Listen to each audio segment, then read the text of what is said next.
Hello my viewers, कैसे हैं आप सब। Welcome back to my channel. I hope आप सब अच्छे होंगे और सीटेट की तैयारी अच्छे से कर रहे होंगे।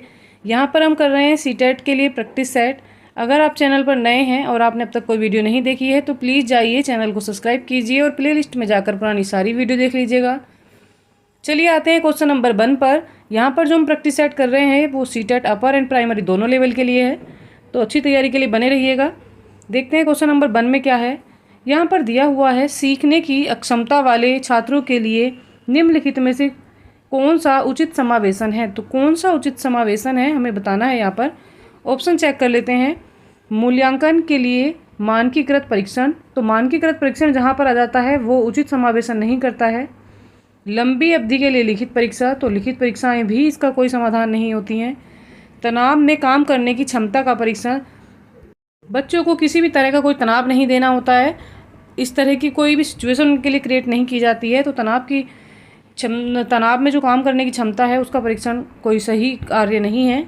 यहाँ पर डी में दिया हुआ है अधिमान्य बैठने की व्यवस्था, तो जी हाँ, सही तरीके से बच्चों के बैठने की व्यवस्था करना कक्षा में उचित समावेशन होता है अक्षमता वाले छात्रों के लिए। यहाँ पर डी ऑप्शन जो है ये राइट हो जाएगा। चलिए आते हैं नेक्स्ट पर, देखते हैं क्वेश्चन नंबर 2 में क्या है। यहाँ पर दिया हुआ है, समावेशी स्कूलों को चाहिए कि वे समावेशी स्कूलों में क्या होना चाहिए, विविधता को समझें, स्वीकार करें और महत्व दें। ये पॉइंट करेक्ट है। बच्चों को पहचानें, नामीकरण और उन्हें पृथक करें, तो जहाँ पर नामीकरण और पृथककरण की बात आ जाती है यहाँ पर ये पॉइंट गलत हो जाता है, इसको नेगेटिव में माना जाता है। एक रूपता और मानकीकरण पर ध्यान दें, तो ये भी नेगेटिव पॉइंट में है, इसलिए रॉन्ग है।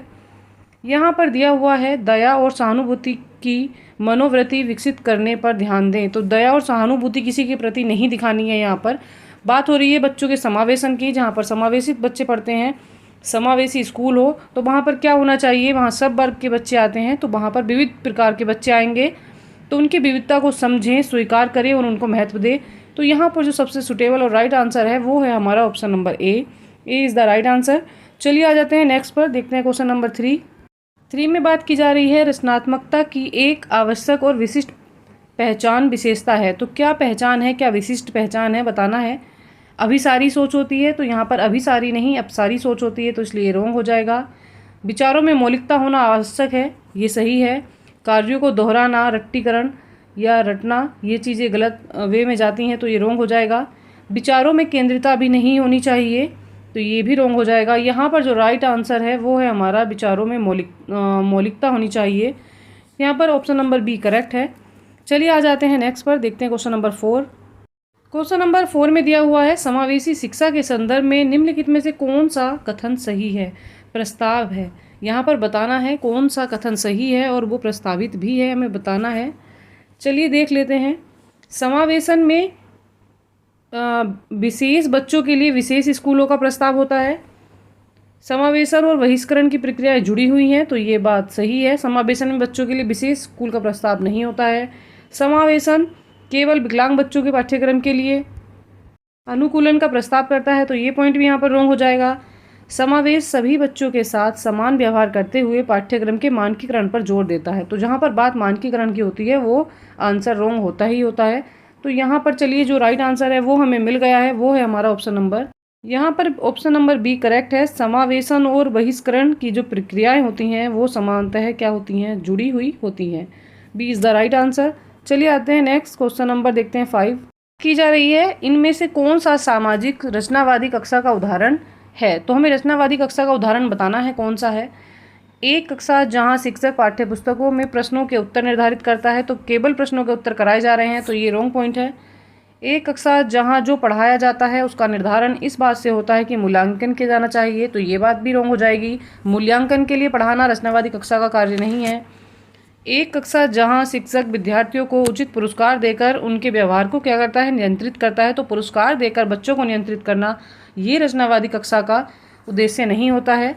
चलिए देखते हैं ऑप्शन नंबर डी में दिया हुआ है, एक ऐसी कक्षा जहां बच्चे सहयोगात्मक तरीके से सीखते हैं, तो यहाँ पर जो डी पॉइंट है ये हो जाने वाला है करेक्ट। बच्चे क्या करते हैं, ये रचनात्मक कक्षा का ही उदाहरण होता है जहाँ पर बच्चे सक्रिय होकर सीखते हैं, समूह में कार्य करते हैं, सहयोग के साथ चीज़ें सीखते हैं, तो यहाँ पर जो ऑप्शन नंबर डी है ये करेक्ट हो जाएगा।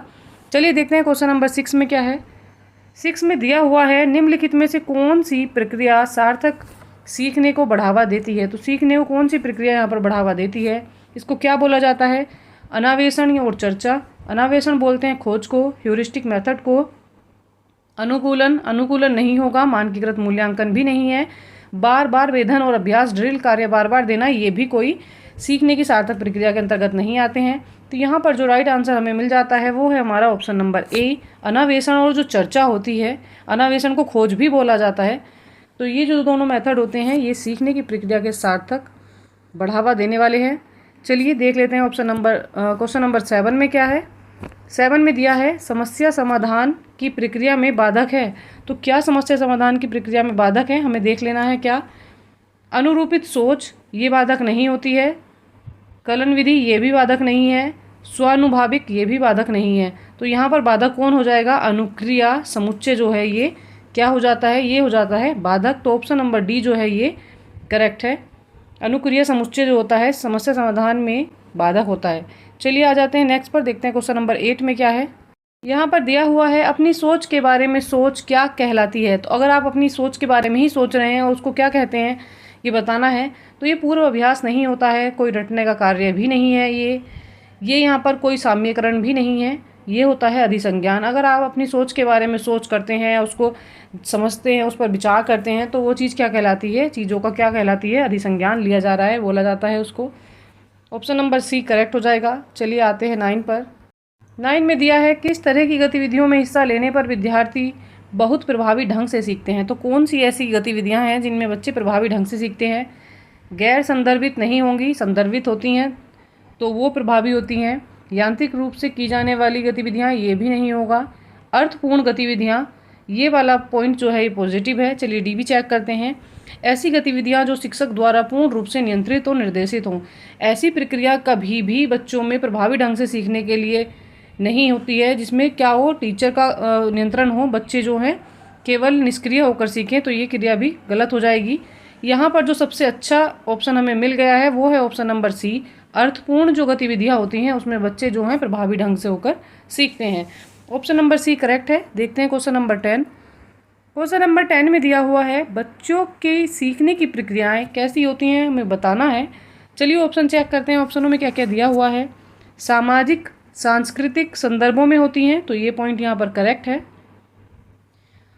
प्रक्रियाएं की उनकी अनुवांशिक संरचना के आकलन के बाद ही सटीक भविष्यवाणी होती है, तो ऐसा कुछ नहीं है। को कड़ी सजा देकर सुशासित किया जा सकता है, तो बच्चों को सजा का प्रावधान नहीं है। राष्ट्रीय शिक्षा नीति इसका कोई भी प्रोत्साहन नहीं करती है। में उनके विकास में बाधा उत्पन्न होती है, तो बच्चों की सीखने की प्रक्रिया में बाधा उत्पन्न नहीं होती है।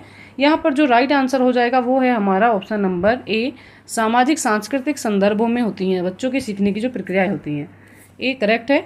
चलिए आते हैं क्वेश्चन नंबर 11 पर। क्वेश्चन नंबर 11 में दिया हुआ है कथन, संवाद व चर्चा की प्रक्रियाएं बच्चों को बेहतर समस्या समाधानकर्ता बनाने में सहायक हैं, और इसका एक तर्क दिया हुआ है सीखने की प्रवृत्ति सामाजिक है। तो कैसी होती है सीखने की प्रवृत्ति, ये बताना है हमें। चलिए ऑप्शन देख लेते हैं। यहाँ पर दोनों कथन भी सही हैं और ये जो आर है ये इसकी व्याख्या भी सही कर रहा है। चलिए देखते हैं ऑप्शन क्या दिए हुए हैं। यहाँ दिया हुआ है ए और आर दोनों सही हैं और ए की आर सही व्याख्या करता है। चलिए बी पॉइंट भी चेक करते हैं। बी में दिया हुआ है ए और आर दोनों सही हैं लेकिन ए आर की सही व्याख्या नहीं करता है, तो ये पॉइंट हो जाएगा रॉन्ग। ए सही लेकिन आर गलत, ये भी रॉन्ग हो जाएगा। ए और आर दोनों गलत हैं, ये भी रॉन्ग हो जाएगा। यहाँ पर जो राइट आंसर है वो है हमारा ऑप्शन नंबर ए, ए और आर जो हैं वो दोनों सही हैं। ए इज द राइट आंसर। चलिए आते हैं क्वेश्चन नंबर 12 पर। क्वेश्चन नंबर 12 में देख लेते हैं सीखने का कौन सा दृष्टिकोण आंतरिक प्रेरणा पर केंद्रित है। यहाँ पर देखना है कि आंतरिक प्रेरणा पर कौन सा केंद्रित है और सार्थक सीखने के लिए सामाजिक संपर्क पर जोर देता है, तो कौन सा देता है चलिए बताना है। व्यवहारवादी दृष्टिकोण, तो व्यवहारवादी दृष्टिकोण जो है आंतरिक प्रेरणा पर केंद्रित नहीं होता है, वो व्यवहार में दिखता है केवल। बी में दिया हुआ है संज्ञानात्मक, तो संज्ञानात्मक भी नहीं होता है। मनोवैज्ञानिक भी नहीं है। यहाँ पर जो राइट आंसर है वो है हमारा सामाजिक सांस्कृतिक दृष्टिकोण जो होता है ये हमारे क्या होता है आंतरिक प्रेरणा पर केंद्रित होता है, सामाजिक सांस्कृतिक दृष्टिकोण, और ये सीखने के लिए सामाजिक संपर्क पर भी जोर देता है। क्योंकि यहाँ पर बात समाज की जा रही है तो आप ऐसा ही दृष्टिकोण चुनेंगे जिसमें समाज की संस्कृति की बात की जाती है। तो ऑप्शन नंबर सी उसके लिए बिल्कुल करेक्ट हो जाएगा। चलिए आ जाते हैं नेक्स्ट पर, देखते हैं क्वेश्चन नंबर 13 में क्या है। 13 में दिया हुआ है निम्न में से कौन सा आंतरिक अभिप्रेरणा का उदाहरण है। तो हमें बताना है आंतरिक अभिप्रेरणा कौन सी ऑप्शन में दी हुई है। चलिए देख लेते हैं। रुचि के कारण नया कौशल सीखना, तो ये चीज़ तभी होती है जब बच्चा जो होता है या सीखने वाला जो होता है वो क्या करता है, वो आंतरिक रूप से अभिप्रेरित होता है, तभी उसका मन क्या करता है, नई चीज़ों को सीखने के लिए करता है। जिज्ञासु होना एक बच्चे की प्रवृत्ति होती है, तो उसी के द्वारा बच्चा क्या करता है, चीज़ों को सीखता है। तो इसको बोला जाता है कि ये आंतरिक अभिप्रेरणा का उदाहरण है। चलिए देख लेते हैं। बी में है इनाम जीतने के लिए प्रश्नोत्तरी में भाग लेना, ये कोई आंतरिक अभिप्रेरणा का उदाहरण नहीं है। सजा से बचने के लिए गृह कार्य पूरा करना, ये भी आंतरिक अभिप्रेरणा नहीं है। माता पिता की प्रशंसा पाने के लिए पढ़ाई करना, तो ये भी आंतरिक अभिप्रेरणा का उदाहरण नहीं है।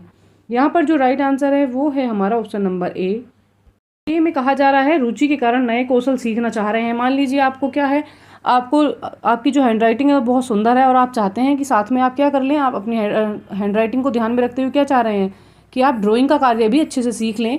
तो आप उसके लिए क्या हैं, आप अभिप्रेरित हैं, अंदर से अपने आंतरिक रूप से अभिप्रेरित हैं, आपको आंतरिक अभिप्रेरणा मिली हुई है, तो आप अच्छी ड्राइंग करना भी सीखना चाह रहे हैं, अपने कौशल को और बढ़ाना चाह रहे हैं। तो यहाँ पर जो ऑप्शन नंबर ए है ये करेक्ट हो जाएगा। चलिए आ जाते हैं 14 पर। 14 में दिया हुआ है निम्न में से कौन सा संवेग अर्थपूर्ण सीखने की प्रक्रिया को सुसाधित करेगा। तो अर्थपूर्ण सीखने की प्रक्रिया को सुसाधित करता है। तनाव में अगर आप होंगे तो आप कोई भी अर्थपूर्ण कार्य नहीं कर पाएंगे, ना ही भारी चिंता में कोई अर्थपूर्ण कार्य कर पाते हैं। चलिए सी और डी चेक करते हैं। ऑप्शन नंबर सी में दिया है जिज्ञासा और डी में दिया है हीनता। तो जहाँ पर हीनता की बात आ जाती है, आदमी लो फील करता है, अंदर से अपने आप को डिमोटिवेट पाता है, तो वो आदमी भी क्या है, अर्थपूर्ण तरीके से नहीं सीख पाता है। यहाँ पर जिज्ञासा जो होती है ये अर्थपूर्ण तरीके से सीखने के लिए इंसान को प्रेरित करती है, उसे सुसाधित करती है। तो यहाँ पर जो सबसे राइट आंसर है वो है हमारा ऑप्शन नंबर सी। चलिए आ जाते हैं इसी के साथ क्वेश्चन नंबर 15 पर। 15 में बात की जा रही है the type of vocabulary that learner knows but does not use skill often is. यहाँ पर बात क्या की जा रही है, एक वोकैब है जो लर्नर जानता है पर उसका वो है क्या कर रहा है, यूज़ नहीं होता है किसी भी कौशल में, तो वो क्या कहलाता है, वो एक्टिव वोकैब है। जी नहीं, ये एक्टिव वोकैब नहीं होती है, बेसिक वोकैब भी नहीं है, स्पीकिंग वोकैब भी नहीं है। जब कोई लर्नर किसी वोकैब को जानता है और उसका यूज़ नहीं होता तो वह कहलाती है उसकी पैसिव वोकैब, अर्थात निष्क्रिय वोकैब। तो यहाँ पर जो आंसर हो जाएगा वो हो जाएगा हमारा ऑप्शन नंबर सी। चलिए आ जाते हैं क्वेश्चन नंबर 16 पर। यहाँ पर दिया हुआ है which of the following is not true for the multilingualism as a strategy. यहाँ पर दिया हुआ है स्ट्रेटजी के लिए कि बहुभाषावाद की जो स्ट्रेटजी होती है, जो रणनीति है, उसके लिए कौन सा यहाँ पर कथन सही नहीं है वो बताना है। तो यहाँ पर दिया हुआ है ऑप्शन नंबर ए में linguistic variation of the class is respected, तो ये नहीं है। बी में देख लेते हैं teacher makes use to different language of the learners, तो ऐसा भी नहीं है। टीचर क्या कर रहा है, बच्चे के लिए डिफरेंट लैंग्वेजेस यूज़ करने के लिए उसको बना रहा है, मौके दे रहा है उसको, तो ये चीज़ यहाँ पर पॉजिटिव है, इसलिए रॉन्ग हो जाएंगी। में क्या बताना है यहाँ पर, में language are taught in school, केवल जो वे भाषाएँ जो आपको स्कूल में पढ़ाई जा रही हैं, तो ये कथन यहाँ पर रॉन्ग है, निगेटिव है, तो हमें निगेटिव ही मैच करना था, नोट वाला देखना था। यहाँ पर ऑप्शन नंबर सी करेक्ट हो जाता है। डी में देखते हैं different languages of learners and considers as a resource of language teaching, तो ये रिसोर्स का कार्य कर रही हैं, संसाधन का कार्य कर रही हैं, तो ये पॉजिटिव है, इसलिए ये भी क्या हो जाएगा, रॉन्ग हो जाएगा। यहाँ पर जो ऑप्शन नंबर सी है वो करेक्ट हो जाता है। चलिए आते हैं नेक्स्ट पर, देखते हैं क्वेश्चन नंबर 17 में क्या है। 17 में दिया हुआ है a teacher believes that language is a social construct, her ideas relate to which of the following theorists, तो हमें बताना है तो कौन सा आइडिया जो है क्या है, सामाजिक निर्माणवाद में कार्य करता है।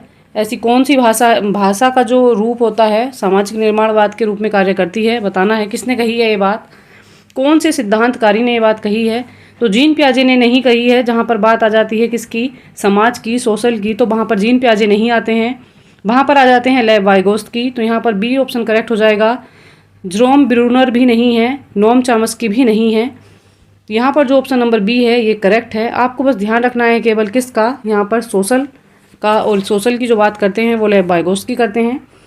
इसी के साथ आज की क्लास कंप्लीट हो जाती है। बताइए आपको आज की क्लास कैसी लगी। अगर आप चैनल पर नए हैं और आपने अब तक कोई वीडियो नहीं देखी है तो प्लीज़ जाइए, चैनल को सब्सक्राइब कीजिए और प्लेलिस्ट में जाकर पुरानी सारी वीडियो देख लीजिएगा। सीटेट की अच्छी तैयारी के लिए मेरे साथ बने रहिएगा। चैनल को लाइक कीजिएगा, सब्सक्राइब कीजिएगा।